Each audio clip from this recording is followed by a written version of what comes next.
আপনাদের তো প্রত্যাশিত সমাবেশ যেটা হলো, আপনারা বলছেন নতুন বাংলাদেশের ইশতেহার ঘোষণা করবেন। এই ইশতেহারটা আসতে এতদিন লাগলো কেন? তো অনেক দিন আগের আসার কথা। 5 আগস্টে আমাদের দেশে একটি ঐতিহাসিক ঘটনা ঘটে গেল, যেটাকে আমরা বলছি গণ অভ্যুত্থান, আবার একাংশ বলছে বিপ্লব। আসলে বিপ্লব স্পিরিট সম্পর্কে একটি গণ অভ্যুত্থান হয়েছে। তো এর মধ্যে দিয়ে আমরা ঐতিহাসিক পরম্পরা, আমাদের যে ঐতিহাসিক লড়াই, সবার যে স্বীকৃতি, তার মধ্য দিয়ে আমরা গিয়েছি। তখন জাতীয় সরকার গঠিত হবার একটি কথা ছিল। জাতীয় সরকারটি নেচার অনেকটা বিপ্লবী সরকারের মতো হতো।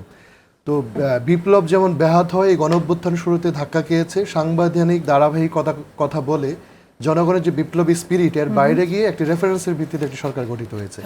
আর ছাত্ররা যেহেতু নির্ভর করেছে অন্যান্য রাজনৈতিক দল, কারণ এই গণঅভ্যুত্থানের কেন্দ্রীয় চরিত্র ওই অর্থে ছিল না, কারণ সবাই সবার জায়গা থেকে কাজ করেছে এবং ছাত্র সংগঠন সহ বড় রাজনৈতিক দলগুলো একটি কোঅর্ডিনেটেড আকারে কাজ করেছে এখানে।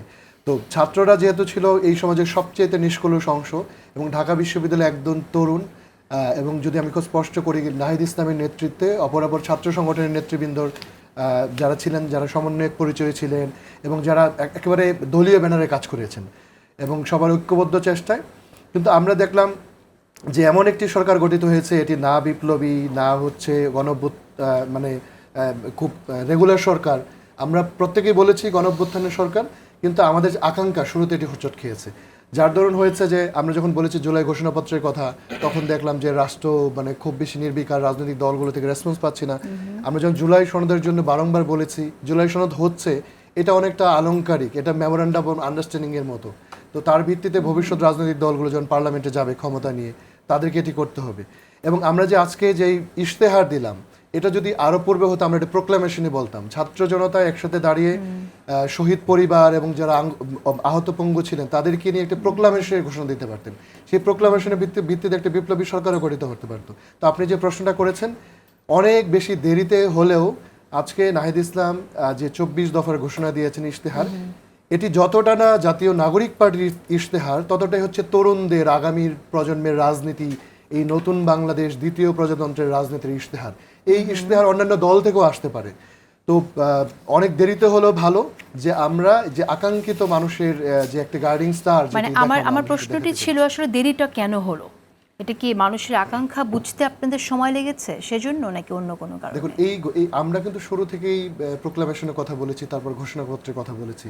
দেরি হয়েছে, আমরা প্রথমত চেয়েছিলাম যে এটি সমস্ত রাজনৈতিক দল এবং স্টেক হোল্ডাররা মিলে আমরা এটি ঘোষণা করি, সেই উদ্যোগ আমরা নিয়েছি।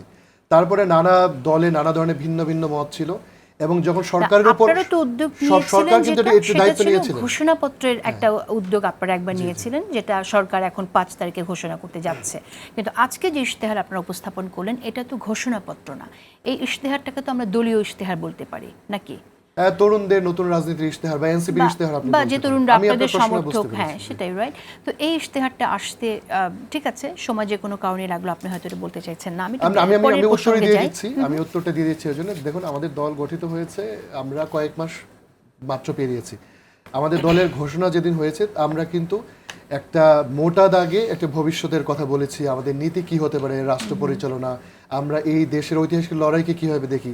আজকে এটি বিস্তারিত এসেছে, এতটাই বিস্তারিত এসেছে যে আমাদের মৌলিক যেই চাহিদাগুলো, এগুলো মিট করার ক্ষেত্রে আমাদের কি কি ধরনের উদ্যোগ থাকবে, আমাদের রাষ্ট্রযন্ত্র, আমাদের মানে ধরেন সশস্ত্র বাহিনী, এবং আমরা এই দেশকে কি প্রগতি দিতে নিয়ে যে আমাদের এই প্রস্তুতির জন্য সময় ছিল। কারণ আমরা দেখেছেন পদযাত্রা এবং মানুষের সাথে কথা বলে এই অভিজ্ঞতা নেওয়ার জন্য আমাদের এই সময়টা প্রয়োজন ছিল।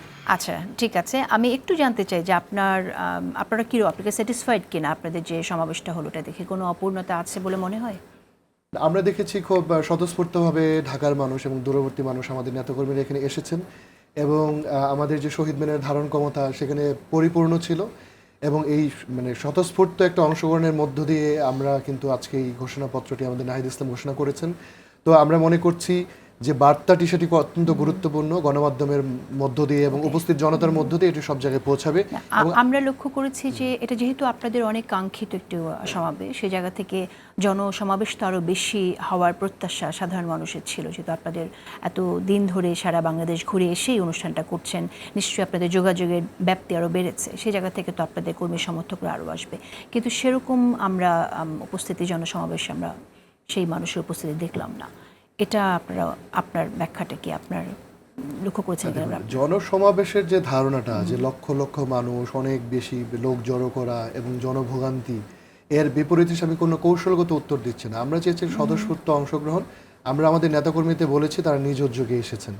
এবং আমরা যেটি দেখতে পেয়েছি, আপনারা গণমাধ্যমের মধ্যে দিয়ে দেখতে পেয়েছেন, যে প্রেমিসিস সেখানে কানায় কানায় পূর্ণ ছিল, মানুষ ছিল খুবই স্বতঃস্ফূর্ত।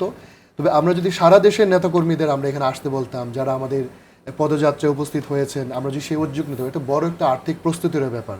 তো আমরা এটি চেয়েছি যে স্বতঃস্ফূর্তভাবে মানুষজন আসুক, এবং যারা এসেছেন তাদের উপস্থিতি আমরা এটি ঘোষণা করেছি। এবং এই দফার ভিত্তিতে আমরা সারা দেশব্যাপী আরো প্রোগ্রাম করব। আমরা প্রত্যেক প্রান্তে প্রান্তে যাব, আমাদের নিজেদের কথা বলবো।